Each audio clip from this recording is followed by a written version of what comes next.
Welcome to the Research Works podcast, brought to you in association with the Healthy Strides Foundation. Your hosts are Dr. Dana Poole and Dr. Ashley Thornton, and we're here to interview world-leading researchers, clinicians and people with lived experience to support your practice in being more evidence-based. Welcome everyone. We are back for the start of another season of Research Works podcast. Hi Dana. Hi Ash, we're back. Season 2026, season 6. Did we only just realise that? There must be some kind of numerology. There must be. Anyone who's listening who knows about that, can you let us know? That is so cool. Yeah. Gosh, who would have thought that we'd be up to season 6? I think we say this every year, another season, another chat.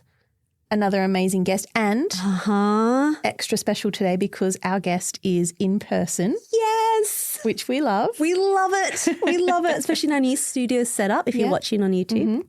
But I think the suspense is dragged out for sorry. Yeah. And we're going to call her a friend of the show because she's been here before and we've known each other for a really long time. It's so lovely to have you here, Dr. Sue-Ann Davidson. Thank you very much for your warm welcome. It's so lovely to be here.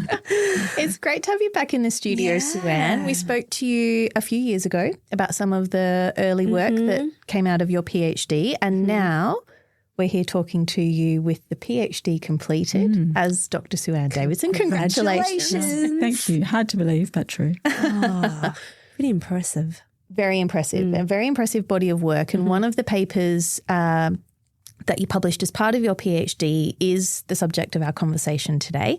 Was published in Child, Health, Care and Development in 2025. And it's titled, Feeling Like You Can't Do Anything Because You Don't Know Where to Start. Parents' Perspectives of Barriers and Facilitators to Accessing Early Detection for Children at Risk of Cerebral Palsy. Love the title. They're so long, these titles. It is really long. So sometimes they have restrictions, don't they? And you can only have like 10 or 15, but this one, you blasted through it. Well, hopefully it gives people a flavour of what a little taster for what they might be able to discover. And it really does. I love that. It definitely draws you in. It does. And there's obviously a lot to unpack in that, so many questions in the paper behind the title. Yes. But before we do that, we will give all our listeners a bit of a formal background on you, Sue-Ann. The bit I hate to love. Yes. Yeah, I was going to say. No, the bit I love to hate. Yeah, hate to love. That was perfect. So Dr. Sue-Ann Davidson is the manager of Kids Rehab WA at Perth Children's Hospital.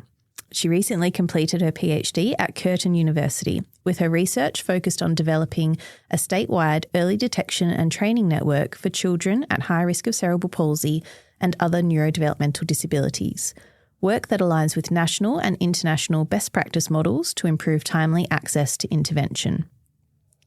With more than 15 years' experience in paediatric rehabilitation, Sue-Ann has led clinical, service improvement and research initiatives that have enhanced accessible, equitable and sustainable care for children and adolescents across Western Australia.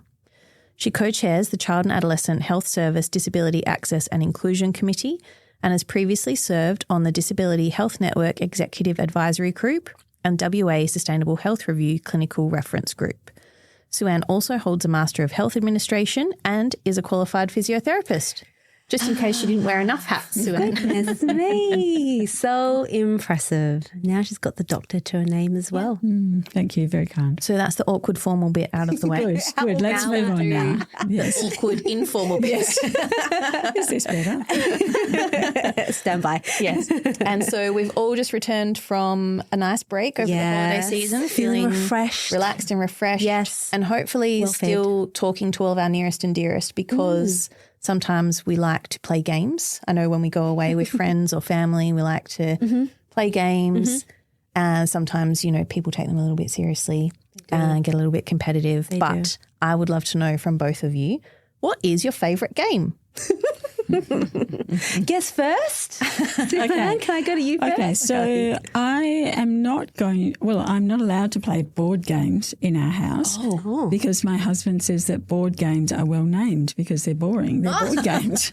Here. So I'm going to do a little bit of a plug here for Research Works by referring back to my podcast ages ago. Yes. The back catalogue. Yes. So in that, my icebreaker referred to the fact that one of my favourite things to do over the Christmas holiday was to visit the local museum. Yes. So my favourite Christmas and New Year game is to see which unsuspecting niece or nephew or new partner in the family I can get to come to the museum with me.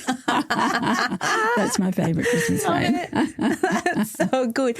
I thought about you actually because I went to, like, I haven't, in our own city, sometimes you forget to go to your own museum, you know, and I went to our own museum just a few months ago and I thought about you and I was like, Sue-Ann would be so proud of me right now. Yeah.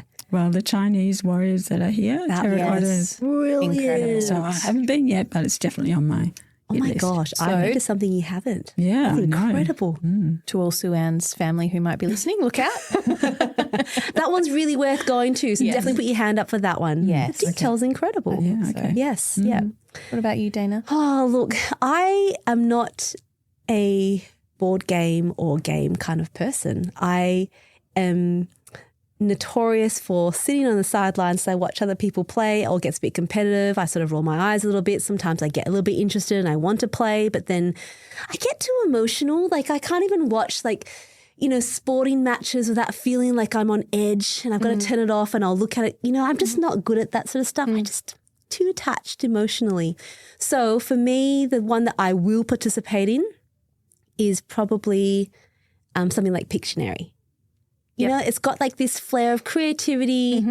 You can yell at people accordingly because they're so terrible at what they do.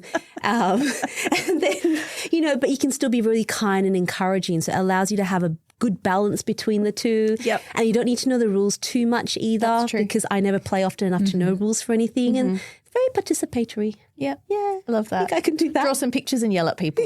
Yeah. Does everyone know how my Christmas went? I love that it's under the guise of a game as well. Like Dana's just taking all their frustrations. That is ridiculous. What do you think that is? No. So, I think that one probably describes me well. And yeah. What about you, Ash? So I have been roped into a mahjong club. Have you really? I have. Oh, yes. That's cool. Yes, and I was feeling really good about it until a couple of weeks later I read an article about why are all the millennial mums playing mahjong? Oh, my gosh.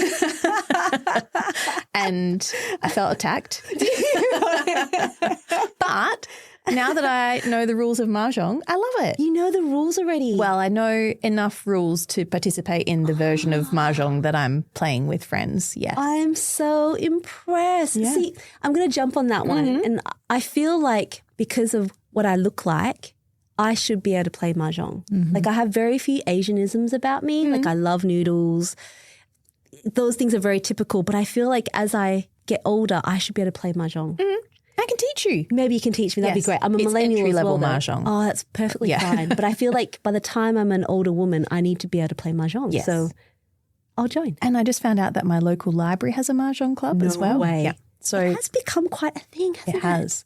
But it's very, so there's strategy, there's, you have to not be talking to the people you're playing with to follow the strategy, but Oh, so you're not actually socialising a great deal. Like you're not talking Well, a it lot depends. I think some people take it quite seriously and don't socialise, but my version is very I was going to say, how's that going to go for you, Ash? Not very well. It's not the mental picture I have. This is why I'm only at entry-level mahjong, Sue-Ann. Okay. I'm impressed. But okay, take me along with you. Okay. Oh, yeah, that'd be really cool. All right. Really cool. Sounds good. Now that I'm 44. I turned 44. Oh, yep. Goodness. Yep. Definitely the tighter end of the millennial category. Well, this year is a milestone birthday for me also. Oh, finally joining the 40s. Had to do the mahjong. Finally, come on now. I'm not going to comment in this conversation.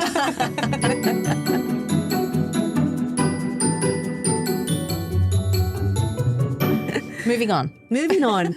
Shall we get into the guts of this paper? Absolutely. Let me give you all a bit of a rundown about what we'll be talking about today. So despite international guidelines allowing cerebral palsy risk detection from just 12 weeks corrected age, up to half of at-risk infants still miss early referral and timely intervention. Through reflexive thematic analysis of in-depth interviews with 8 mothers whose children were referred after 6 months corrected age, this article identifies 3 critical barriers: parents' responses to delays, systemic obstacles, and the complexities of diagnosis itself.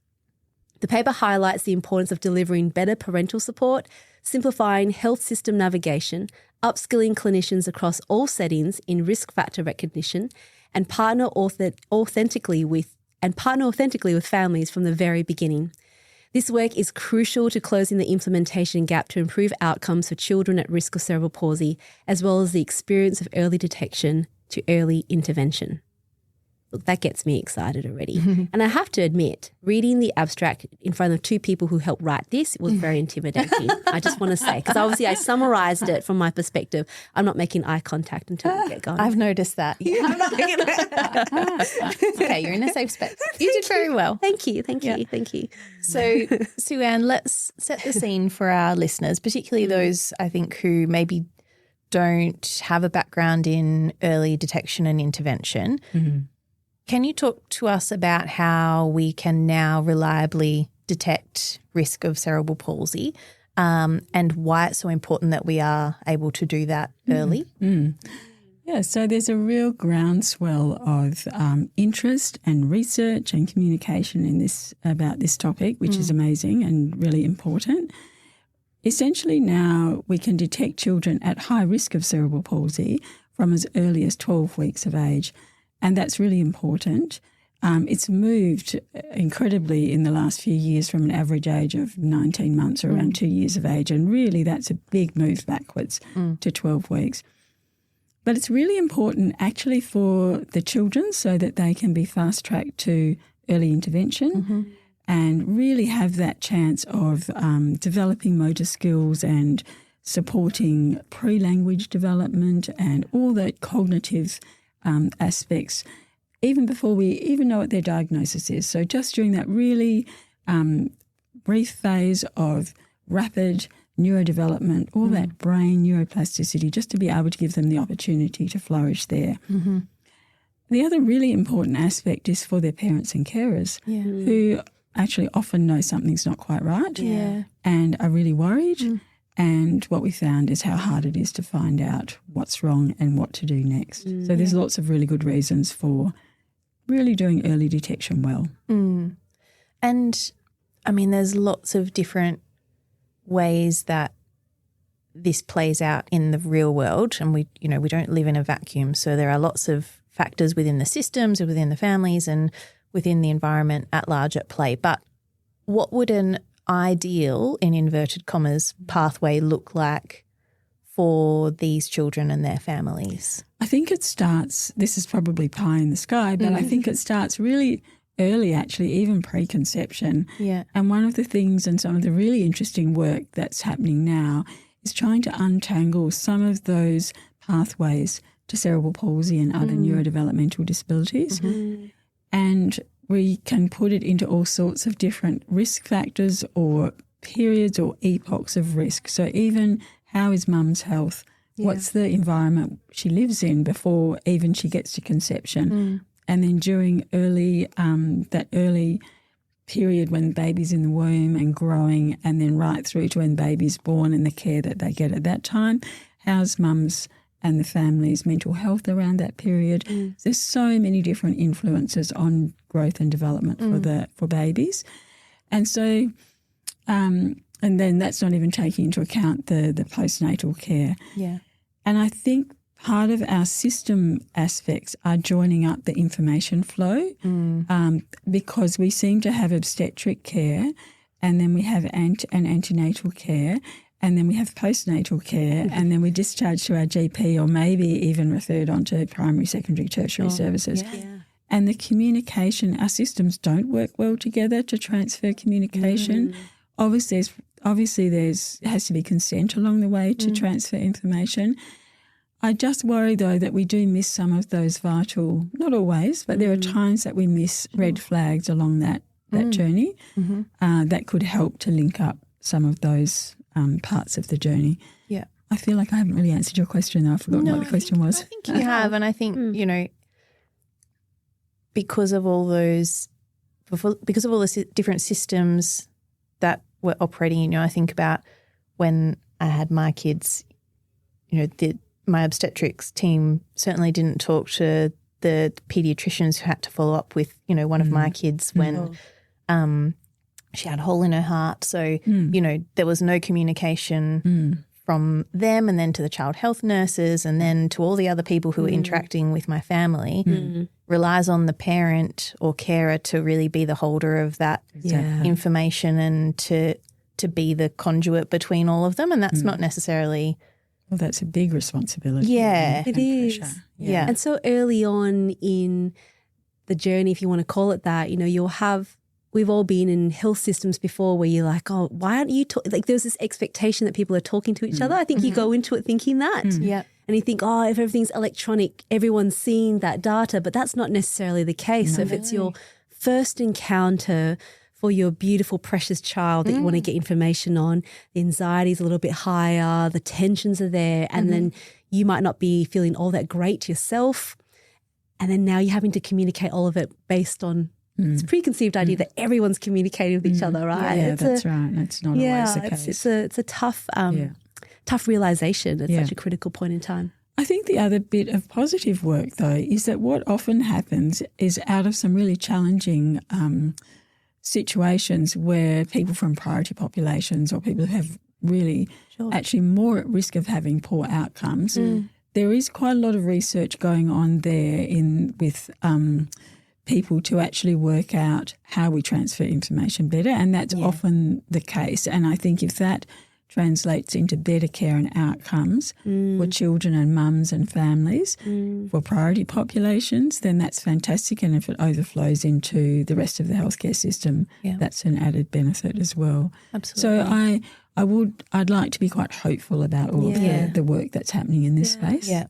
Yeah. And we saw that, just to divert a little bit, but low middle income country. Remember how we were doing a lot of, I think it was after the last Oz Academy, which is now the Oceania Academy. There was a lot of work being done in the area, and just the learnings that you have when there's a low resource setting. It really just helps you to concentrate your efforts on information flow, and that when that comes through to systems that we might have can make them so much more efficient. It's really quite incredible how working together. Yeah, we learn really from benefits. each other. That's right. With each other. Yeah, it's really beautiful. So, Sue-Ann, what made you decide that this was the moment to stop and actually ask parents about their experiences within those systems?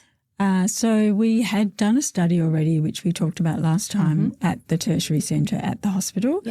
And we thought we were doing, and we were, if we looked at I always get this the wrong way around, quantitative evidence, that, you know, we had increased referrals, we'd reduced the age of early detection. However, when we actually really went back and looked at the data, there was still a reasonable amount of children that were being referred late. We couldn't really explain that using the data sources and the data that we had. So one of the things that I learned in my PhD was the value of mixed methods research. And it's really been very good, though, because then we went on to say, okay, let's actually ask the mums and the dads and the carers of children who are at risk, who are missing out on being referred early. And we won't talk about it so much today, but then I also talked to all the health providers, not all of them, but a representative sample of the health providers who also provide health care for children at risk of cerebral palsy and other neurodisability in Western Australia. And hopefully that paper will be published soon. And I think it's being able to triangulate the different perspectives and also the different types of data gives you different richness and different aspects that you can't get from one data source.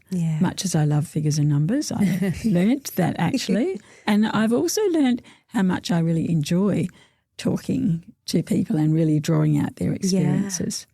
So it really is such a privilege, isn't it? When you're up close and personal, and what a beautiful methodology. And yes, mixed methods, of course, is something that we're all, I think the industry and the research community as a whole is recognising that, because there's only so much you can get from numbers. There's only so much. In your paper, you refer to yourself as an insider researcher, someone who already knows the service quite well. Can you just talk to us a little bit about why that was valuable and why that was important? I think it shortcuts you to know, one, where the data sources are and the teams of people to talk to. And I think you have a rich history of understanding some of the, we think you do, some of the issues and perspectives of parents. You hear those anecdotal stories. Yeah, sure. And I think it just drives a passion to improve the service. I think it also gives you a balanced perspective of the challenges that you face within a system to actually be able to implement things that seem like really simple, obvious ideas, but actually making that happen for every patient consistently and every mum and every family seems to be really hard. Yeah. And I think when you look at it from a real critical perspective, because, you know, you can go into it just looking for all the positives and not, but when you go into it wanting to know how you can better it, you actually do, you go in and you do want to search for those answers, right? So when people kind of talk about, you know, bias from qualitative work, well, actually, if you go into it with that perspective of wanting to know the why and the mechanisms and how we can make change, it's a beautiful format. Yeah. It can be a difficult thing to do, though. You know, I think credit to you, Sue Ann, absolutely, because you always bring such an open mind to and a curiosity, you know, to ask the questions and really hear the answers that people are giving. I think sometimes it can be easy to fall, not defensiveness, but, you know, people can become quite protective. If they are, you know, an insider researcher, you can, there is a tendency sometimes to be a little bit protective of, you know, what, you know, people work so hard on to achieve. And, you know, there are lots of positives to come out of, you know, the programs and things that we work in. But I think to hold those two things to be true at the same time is really powerful. And, you know, you had a few extra measures in there to really make sure that all the different perspectives were heard and, you know, assumptions were challenged and things along the way. Can you talk a little bit about how you managed that, as well as being very open-minded, you know? So they would be my critical friends. I love that term. It is a great term. It's a really good term. But actually I had a great research team, of which one is sitting in the room with me. However, no, I did have a really great research team, and they were actually very good at challenging assumptions and biases in a very collaborative and positive way to really, you know, literally challenge and say, well, what do you think that really is drawing out here? And my other buddies in this research space who were really, really important were our consumer reference group. Yeah. And we're so lucky to have them. They're so fiercely honest. They really don't hold back, but they're very, very compassionate, and they're very appreciative of the work that's done by all of our clinical teams. And they really advocate strongly for their voice, not to just be consulted and informed, but really to be participants in the process. And I do think that's actually a real, you know, if you actually take that seriously in a health service, it's a big challenge, and it's a big challenge for each individual and at a system level, because that takes time and it takes funding and it takes a real commitment to listen and to be able to implement change. And I don't think we don't have that 100% right yet, but we're certainly on the journey with them. And I think that internal dialogue of recognising, oh, actually I'm about to slip into defensive mode here. No, just let it go, breathe and listen and actually understand you're here to listen. It's really that internal dialogue that's so important during the process as well. Love that you brought that up. That's so true, isn't it? Like, I mean, defensiveness is one of those things that can really hinder someone's ability to learn. And when you want to ask questions, you can always say you're open to feedback, right? But it's in those moments where it comes at you and you're like, oh, okay, let me, you know, if your reaction is to be defensive, you close down that communication channel, which is actually would be such a shame. So that's a credit to you as a researcher and the team to just being so open to that, because ultimately, hopefully the service runs better as a result, which is what we all want. And at the end of the day, with qualitative research, you know, you are taking on board people's perspective. So, you know, regardless of how you believe something has happened or transpired, you know, that is their perspective of it and how they have moved through that experience. So it's all incredibly valuable information and incredibly vulnerable of them to be able to share that perspective with us. So I think it's really powerful. And, you know, we have a member of our consumer reference group who has a few times now said, you know, this is your job, but this is our life. And so, you know, that's how powerful what they are sharing with us is. And, you know, it's incumbent on us to act on that as much as possible. Yeah. Powerful line. Yeah. So, Sue-Ann, coming back to the study, you sought to recruit families whose children had been referred late and not received standardised early screening. Was there a moment during the recruitment or the interviewing process where you kind of zoomed out and thought, okay, this is quite challenging, and how am I going to get these families to trust this process and to share their experiences with me? It is really tricky. Yes, I had a long list of potential candidates and I approached a lot of people, and I think the overwhelming theme is that life is busy. Yeah. Life is busy with young children anyway. These are young children who need a lot of appointments and have all sorts of other comorbidities as well. And the average age meant that the children by this stage were in early primary school. So there's all the usual busyness of primary school. Most of them had other siblings. So there's that overlay, which actually means prioritising time, even just doing like the to and fro of catching people on their mobile phones, of actually filling out and returning consent forms, organising. Most of the interviews were done online using video conferences, even some of the technology glitches. So I was amazed I got anybody actually. But then the extra layer is getting involvement of people from more remote and regional areas, maybe from people from different diverse backgrounds.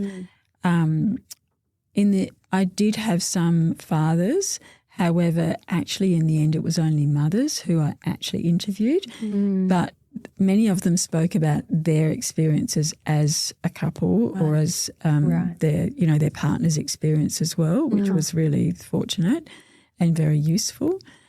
And I think there were also people that wanted to do it but couldn't do it either because they themselves felt it was too traumatic to revisit that time. And I think being really aware of the trauma involved in this was something that really became very prominent during the interviews for those I did speak to. And then just the overlay of, you know, some people committed but then withdrew for reasons like illness or accident. So it was just, there were lots and lots of different barriers that are not spectacular barriers. They were just life and the added complexity that reflects the reality of people's lives when you have a child with a disability. Wow. Another really, you know, you mentioned earlier about the consumer reference group, and what's really evident throughout the whole paper was this element of co-design, which yes is such a buzzword in research at the moment, as it should be, but when you do co-design, you realise how hard co-design actually is. You can't just set your plan and go forth and do it, right? There's adaptability and flexibility within a protocol. Can you tell us a little bit about how the consumer co-design process, though, like what could you not have gotten any other way? Like, do you have any examples like that? I used a very loose framework. Well, it's not a loose framework. It is a framework for the semi-structured interviews. But even just to go through and pick out which would be the best questions to use and how to frame them and phrase them. So the framework is called the ORID, which is like horrid without the H, but it's not horrid. It's objective, reflective, interpretive and responsive is what the acronym stands for. And essentially the aim of it is to move the conversation from facts through to how those facts made the participant feel and then how they actually interpreted what those facts meant for them and then what either they did or they think should be done as a result of that experience. So it wasn't certainly in the terms of a topic guide that you might say this, this and this as far as the questions, but it did give you a way to keep the conversation moving from history through to future, Yeah. which I think is really important when you're actually asking someone, because essentially what I did is ask them to step through that journey and their experience and recollections from the journey. Yeah. So there were times certainly during that when we had to stop and take a break for some people, because it really was reliving memories and it was very difficult. Yeah. But the way that it works when you move forward, what I often found was it would start being difficult, but by the end there was a different mood, because actually most of them then were engaged in services. They had a diagnosis. They could see their child was getting the help they needed. So even though it was a difficult journey, they were in a much better space. And so from that perspective, it was a really positive way to do it. So I worked with a consumer reference group to look at the questions, and I also worked with the Telethon Kids Now Research Institute, the Kalunga Aboriginal Research Advisory Committee. And even though we had quite limited participation from Aboriginal families, it was still such a useful learning for me about the way to phrase questions and interact with the participant differently. I can't learn that. I'm not Aboriginal. I don't have enough interaction. I don't live with or work with enough Aboriginal families to be embedded in that culture. So it's just so important to have that perspective as well. Gosh. Yes. So I think I can't, it was really, really important. And you describe it beautifully in the papers. If anyone wants to look at the methodology, I loved it. It's just a template of what you could do really well in a qualitative research setting. And it's just wonderful to read. So I encourage people to look at that. Thank you. Yeah, it's beautifully written. So let's move on to the results now. And there were 3 main themes that you described in the paper. The first one, I knew something was wrong, really captures, I think, that heartbreaking parental instinct that something's, I don't know what it is, but something is a bit off here. Was there a particular quote or story or experience that really stood out to you within that theme? Yes. Actually, one of the ones that really stood out to me was a mum who said that she was really worried when her baby was really small, when she was discharged home from hospital with him, that everyone knew that something was going on and no one would actually tell her. And so I find that really struck me at the time, that someone would leave our health service and feel like this sense of mistrust and suspicion and everyone fear knows something that but everyone me. else, I'm the outsider. Yeah. And I am convinced that nobody meant that to happen. No. But her feeling when she left was she was unsure, she was scared, she just felt that something was going on but she couldn't comprehend what it was, and maybe someone else knew and they wouldn't tell her. Yeah. Wow. So that really did strike me, yes, as a very powerful statement and feeling from that particular mum. Yeah.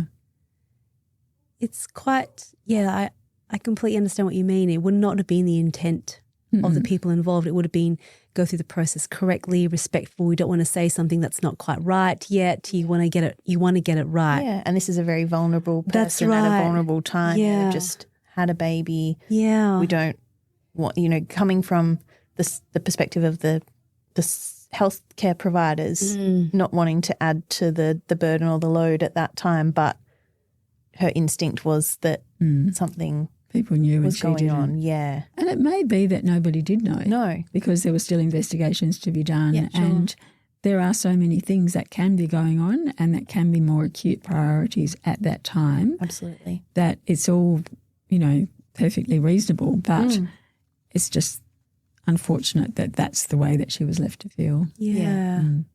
And following that, the sub-theme of watchful waiting, I like that term. It describes it quite well in just 2 words, isn't it? With the CP not being really high on the radar. When you have babies, we've got lots of complex issues. Was there anything that surprised you about this theme, and did it reflect sort of what your main reflections were from that? What were your thoughts when that came up? Yeah, well, it's something that you read about and hear about, and I was actually just surprised with such a, there were 8 mums in this. That's not a huge sample size. It just kept coming up. Wow. Yeah. And I thought, that's what surprised me. Sure. And I think they were a bit surprised as well. Mm-hmm. And the bit that surprises me is that it was, their perspective was it was a bit dismissed. It was a bit, well, yes, your baby's not opening their hand, but, you know, that's nothing particularly to worry about, or we'll just wait and see and see if your baby starts crawling, or I mean, actually the usual stereotypes that you read about actually rang true. Yeah. And so that's probably what I was a bit surprised about. Yeah, sure. And it you know, something that then got picked up again later in the next paper, and just the real challenges of having a child who has some sort of neurological motor emerging pattern that's not typical. It's really tricky. There's no biomarker for CP that we can just do a test and say that child has CP. Right. Yeah. There's no blood test there that we know about yet. And so I think it really highlights the importance of the education and training, and even just the awareness of early detection and what those standardised tests actually are. And not that everyone has to be able to do them, but just to recognise enough those red flags. And I think not only recognising the red flags, but also to be able to say, actually, communicate well. There's look, we're just slightly worried. And there's really good protocols now about how to communicate with families about the risk, and just to reassure them, actually, it's a risk at the moment. It's a red flag. We're just going to make sure by referring you on, or excluding it, equally as important. Yeah, that's right. Excluding it so that actually we can focus on other things that may be going on, and not waste our time going down that pathway. And like you say, it is so important, you know, if we're trying to communicate with families that the workforce are across what is available to them and when. You know, you think about all of the tools we have now for early detection of babies who are at risk of cerebral palsy. Even if you don't know how to do them, like you said, you should feel comfortable to know who to speak to or who to refer the family to, so that they can get access to those assessments and those tools in the right period of time, because it is, even though, you know, the assessments we have are incredible, but there is a window of opportunity for them, you know, to get quite the best. specific. They're quite specific. So education becomes such an important factor in that, doesn't Absolutely. it? Yeah. The other thing, we haven't really touched on this yet, but perhaps it's important at this point to give a bit of context about Western Australia and how our healthcare system works for these families in Western Australia, because we're going to talk about workforce and how things are different in metro to regional areas. So, Sue-Ann, could you just give everyone a little bit of background? No pressure. About how WA is set up. That's right. I guess it's worth knowing that WA is huge. I don't think people realise that. I think we've all at one point used that really fun slide where we talk about wherever we are in the world, how many of those places fit into Western Australia. Yeah. And so I can't remember off the top of my head how many million square kilometres it is, but it's big. And most of the population is centred around the bottom southwest corner, as in 80% or more of the population is in the southwest corner. And the rest of the state is beautiful, but it can be quite arid and hard to live in geographically and climate-wise. So we've got a widely dispersed population, which makes actually getting healthcare to those far-flung, remote and regional areas really quite tricky, and retaining a workforce there as well is also quite tricky. So the only other fun fact that I remember is that I think we're actually the largest health service area in the world, as far as a WA health service distributing or, you know, providing services across an area. So I'm happy to be challenged on that by someone from Alaska or Canada or somewhere, but that's what I've read and that's what I'm sticking to today. Let's do it. But essentially we have a tertiary paediatric hospital at Perth Children's Hospital, and we provide services across all sorts of different specialties, medical, surgical, neonates, across the whole state. And then there's also metropolitan community child health and school health nursing and developmental paediatrician services for the metropolitan area. And there's also a child and adolescent mental health service. And then for the rest of the state, though, the services are developed through the WA Country Health Service and in 7 different regions, and each of those regions has allied health nursing and medical workforce who often, because of the remoteness, do have a cradle-to-grave workload or caseload. And they obviously work also with primary health services, general practitioners and nursing and allied health posts. So it's really variable. It's a great challenge to have. And actually they provide amazing services with very little resources in terms of being able to retain staff in regional and remote areas. But the staff that stay there and commit there are pretty special people. Yeah, and absolutely. very committed to, from what I've seen, very committed to the work they do in the regions that they live in, their communities. Yeah.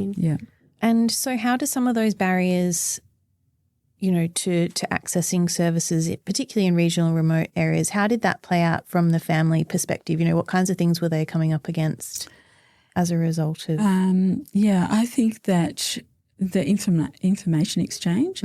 So what will often happen is if a mum is pregnant and it's recognised that this is probably going to be a high-risk pregnancy, then usually they will be transferred to Perth to the tertiary neonatal service and they will have their care there, and then when they're well enough to go home, they'll fly back home to their community or to their home.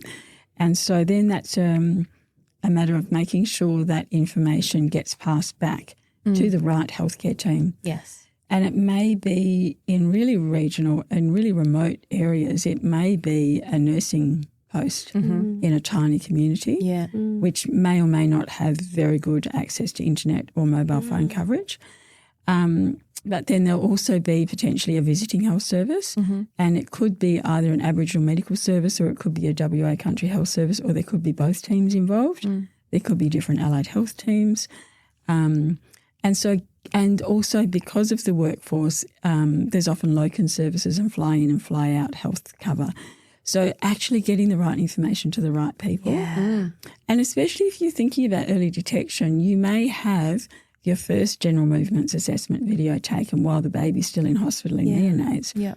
But then that follow-up video is takes a lot of hard work for the teams to chase around and find in that tight family time as well, the mobile coverage, all those sort. They're just very practical barriers. And it is that. Sorry to jump in, but from if we're talking about general movement assessment, it's that second period of time that is very sensitive and specific in terms of being able to detect babies at risk of cerebral palsy. Exactly.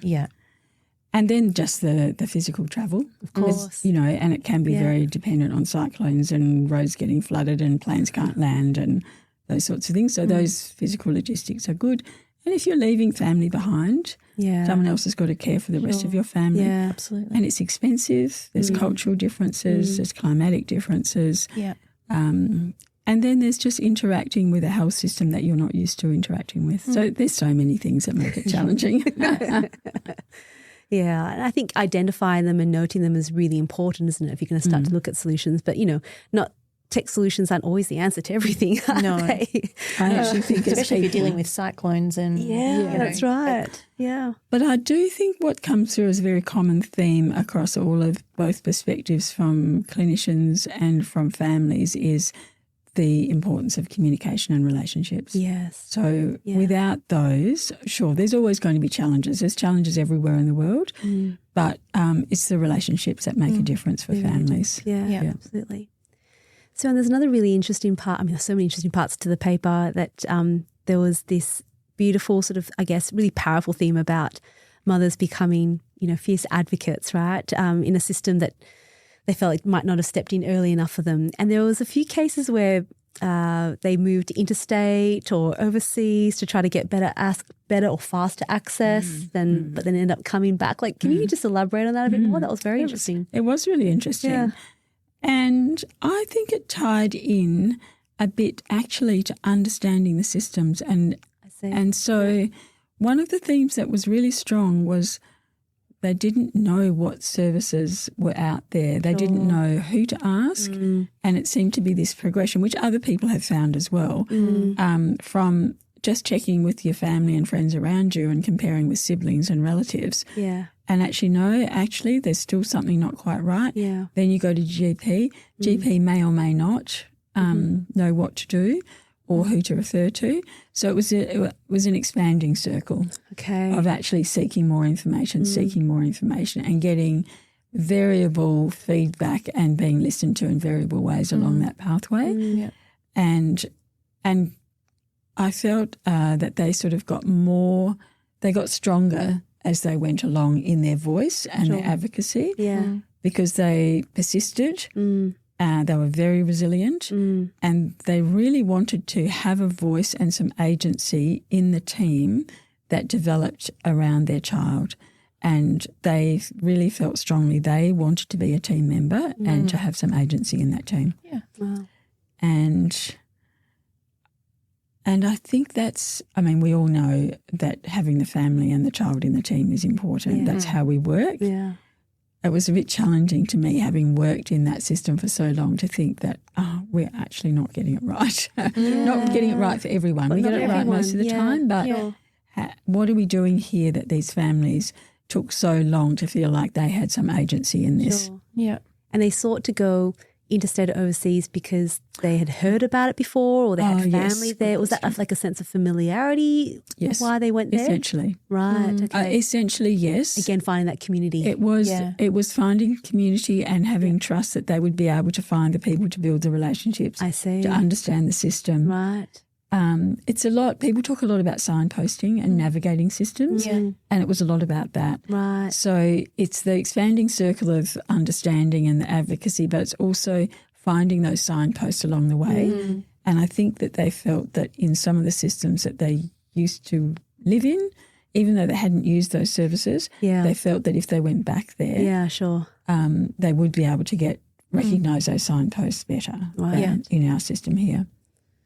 So interesting, isn't it? That just highlights the value of that early communication and building those networks of trust and communicating what we're finding and seeing. Because if you're not doing so, they're looking for people who can provide that. Yes, but I think what's really interesting as well is that some of the insights also that they reflected on about the stress they were under. Sure. In so many ways during that period of time when they reflect back on it. Yeah. And actually some of them said, I don't think I would have heard it anyway. Yeah, I was probably told and I didn't hear it. Yeah.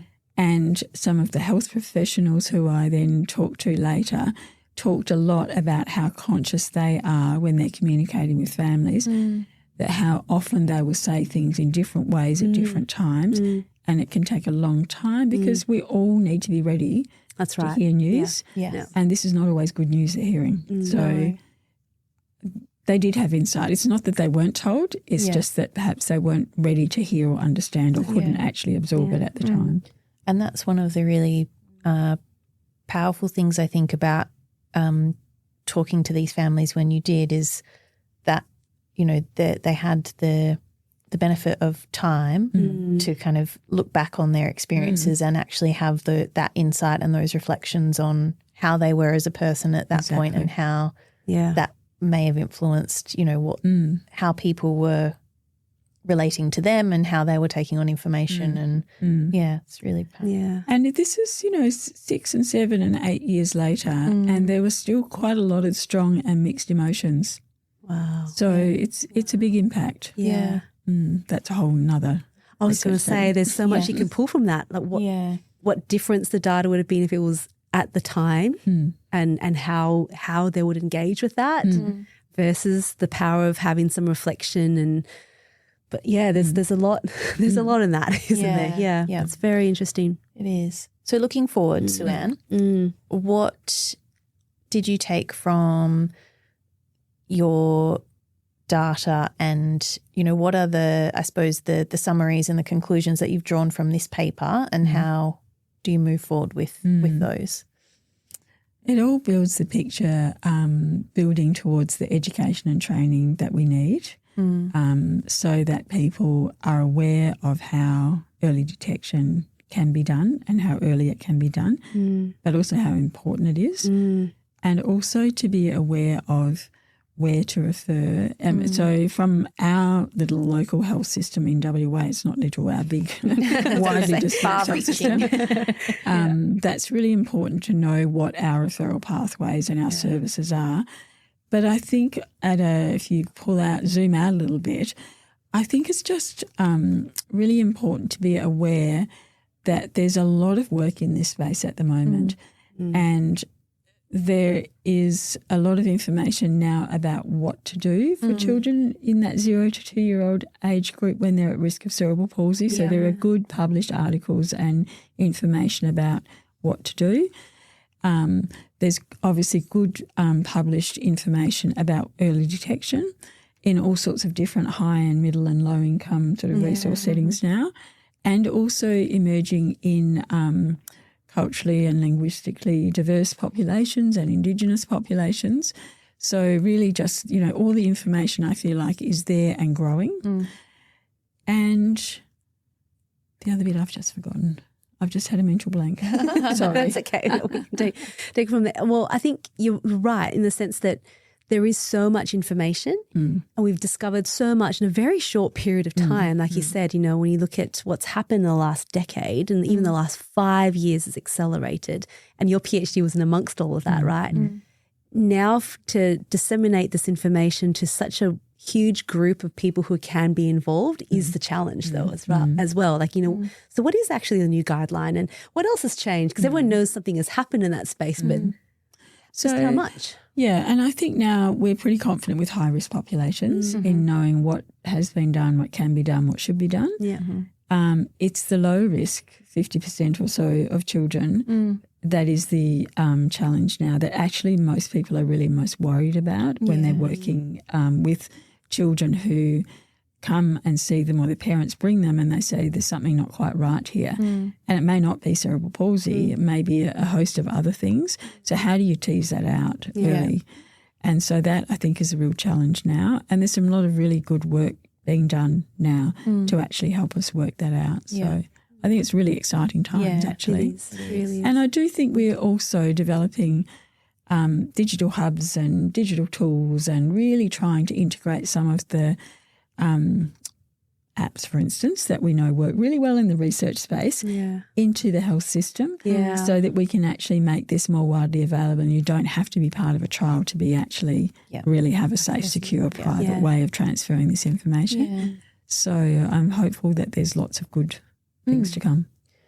And what's consistent among all of the, talking about knowing as much as we do about what's best practice for children at high risk, not knowing as much about those low risk babies and families, clear, consistent communication. So for people to know where to, who to speak to, where to refer to, what to say to families, where to direct families for more information, making sure there's consistency across all the aspects of our health service, because, that's child health nurses, that's general practitioners. It's not just the tertiary hospital. It becomes so much more complex than that, and it sounds really simple in theory, but when you look at all the different ways you need to get that information out and make sure that people have the education and the understanding of what early detection and early identification and, early intervention actually is, it's quite a big job, isn't it? It is quite a big job, that's right.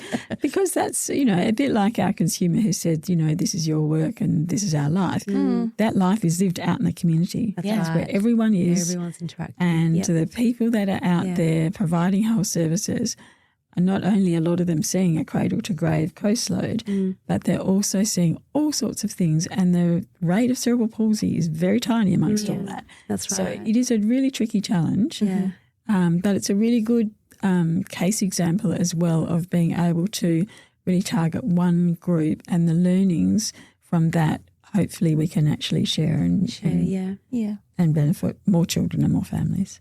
So for all the people that are listening to us, which is that wide range that we're talking about in our own state, our country and around the world, if there was something that we could do in our role or for us to play a part in right now, what would that be in your mind? Oh, I think stay across the emerging evidence. Really just, listen to families. Yeah.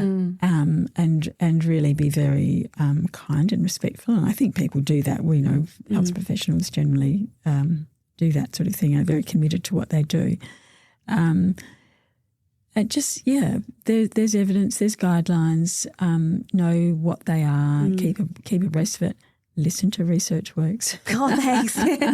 Yes. But no, seriously, I think it's really just it's information just knowing is there. There's information. Yeah. There is information there. There's more coming all the time.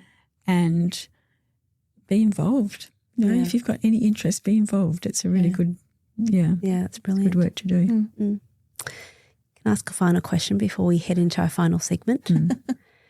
So what has your own facility at the hospital and what's happened since you've done this research? Because you are the insider researcher, so you're in there and you've now finished your PhD, and I know you're moving on to different things. So what's sort of happened from all this work? Can you give us an insight into that? I think from a tertiary service perspective, we continue to deliver the service, but really to keep looking at our quantitative data. We're collecting a lot. It's a very multidisciplinary team. So across the speech pathology team and the occupational therapy team, the physiotherapy team, there's all sorts of different pockets of research and work going on. Certainly we're working a lot to develop cerebral visual impairment screening. So there's all sorts of things like that, and clinical outreach across the state. Yeah.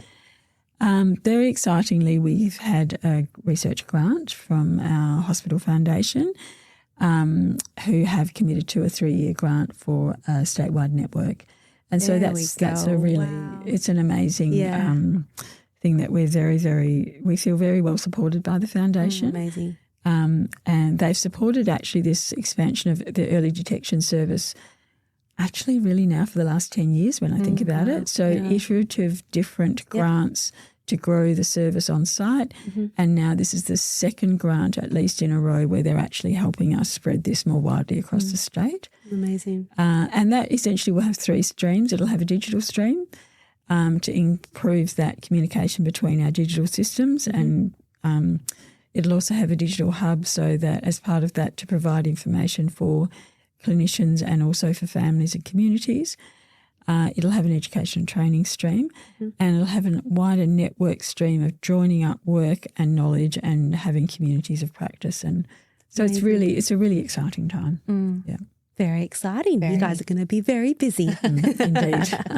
Well, congratulations on all of that to both of you, what you have done and through this work and what it's meant for our state, and hopefully the implementation across the world as well really does have far-reaching benefits. But before we wrap it all up, let's head to our final segment. I have no idea what he's going to do for this one, but let's give it a good go. Hey, let's go to Tell It to Ed. Ed, as you know, is our producer. He doesn't have a background in child health, but in latest episodes, people have been saying we've oversold that a little bit, because he has been learning a whole lot more, to the point where people get a little bit frightened about his questions. Case in point, Sue-Ann, first thing he said when he came in today, long introduction. But anyway, what we'll get you to do, Sue-Ann, is give Ed a bit of a summary of this area of work. And Ed, you'll have time for one question. I say one, sometimes he does 2. I can't control him. Can't control him, that's right. Especially after 5 seasons. After 5 seasons, I know. He feels a bit more confident. Take it away, Sue-Ann. Okay, summary. Early detection for children at high risk of cerebral palsy and their families is critical, both to help them optimise their motor and cognitive development, and also to support their families and their carers and communities.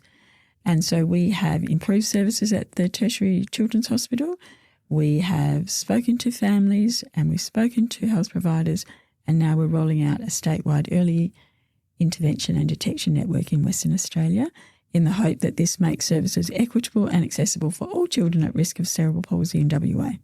That was beautiful. You didn't even read a thing. You were just doing. Nicely done. That was impressive. You're watching on the video. That was just all done, just there.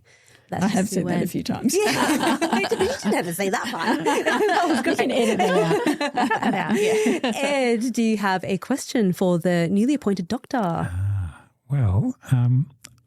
I thought long and hard about it, and I've got the article kind of in front of me as well. So Stepping it up. I'm stepping it up. I'm looking at, and correct me if I'm looking at the wrong article, 3.1.1, did they, with a 3 dots, not tell me ? Insufficient communication and support. I'm hoping that came from your paper. Yeah, All right, fantastic. I recognise that. That's a good start. So I think my question is kind of around timings and quality of communication. I sound like an old man because I'm now 50 years old, but it seems like the attention span of people is very, very short these days. So the ideas of waiting patiently for accurate information when we now have the internet, the AI, we can kind of get things at our fingertips and get an immediate answer. So I guess my question revolves around timing and whether we're really kind of living in two different worlds here, where you've got the research, the medical, the health side, who are obviously very careful for very good reasons, trying to establish the facts and trying to get the right information out, and parents and families who just simply want the information at the click of their fingers.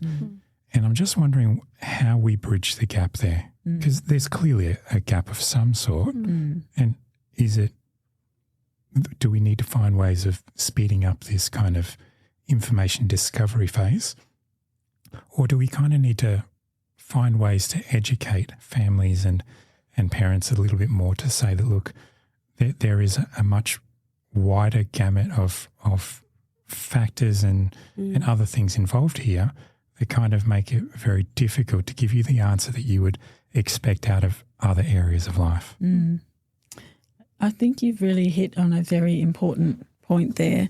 And a lot of it is about, there's so much, managing expectations, but also managing the communication in a timely, sequenced way in some cases, but also having enough information available in different formats so that parents can actually dip in and out when they're ready and when it's making sense to them. Sure. So that goes to consistent messaging about having information that's accessible, timely, in different formats, short, long, detailed. And then I think also managing the communication where this is often about high risk and that we don't know because there's no blood tests, for instance. For most children, we just don't know, and it will evolve from high risk to cerebral palsy, or it might evolve from high risk to actually resolving in terms of a diagnosis of cerebral palsy, but it may be another neurodevelopmental disorder. So it's about that communication along the way and keeping people informed. And I don't think it's only with the family or the mum or the dad who's there. I think it's also with the other health professionals in the team who might not be only in the same room, but they might be your physio that you see for therapy or your GP. Because that's the other thing. If they don't know what the other one has said and they don't want to go there in case they're saying the wrong thing, that actually caused a lot of confusion for parents as well. So it's there's lots of aspects to it, but a lot of it is about sharing communication, good, clear communication, and access to different types of information where people can pick it up and use it when they want it. Okay. I love that. Yeah. Great And I think, answer.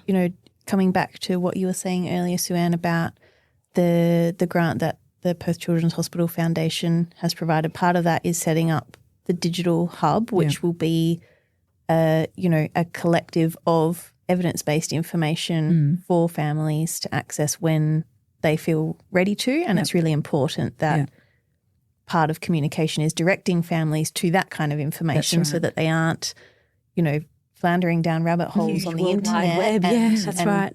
getting distressed or getting misinformation because they've just taken on board, as much as they can and not necessarily the right information at the right time. Yeah. I think it's going to also become even more important as we move into using AI.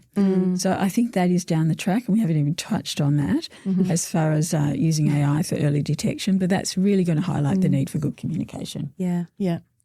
There's lots in it, isn't it? And it just shows, we've talked about this before we need to get Ben Jackson back on again because he always talks about, communication is it's so vital, and it's a skill that not all of us learn through our degrees, but yet everything pins, our clinical knowledge pins on good communication for all of the things we've spoken about today. So good communication about evidence-based care. I love that. That is the important key. That's the key. Yeah. Benny boy, we're coming after you. We're back onto the podcast. Sue-Ann, congratulations on everything that you've done. You kept working through the last 5 years as you're doing your PhD, and now you're just getting straight into your postdoc, essentially. That's what this all is now. So congratulations. And it's been such a thrill to speak to you about some of your work, and looking forward to more chats. Yes. Pretty good, huh? Thanks for the opportunity to share it. Oh, I love it. See, you know all this information. It's all in your head. You don't even need to refer to your notes just once. So all of our listeners, I hope you enjoyed that as much as we did. That's our first episode for the season. What a way to start. We'll make sure this information's all on our website. So we're going to put this on to researchworks.academy. There's a search function there that you can look for any of the topics you want to investigate through our 261 episodes that we've now published. So you can take a look there. We'll put a link to this paper as well, which is an open access one, so it's free. Take a look at it. Please read. But for now, we'll talk to you all again next time. Yeah. Thank you, Sue-Ann. Bye, everyone.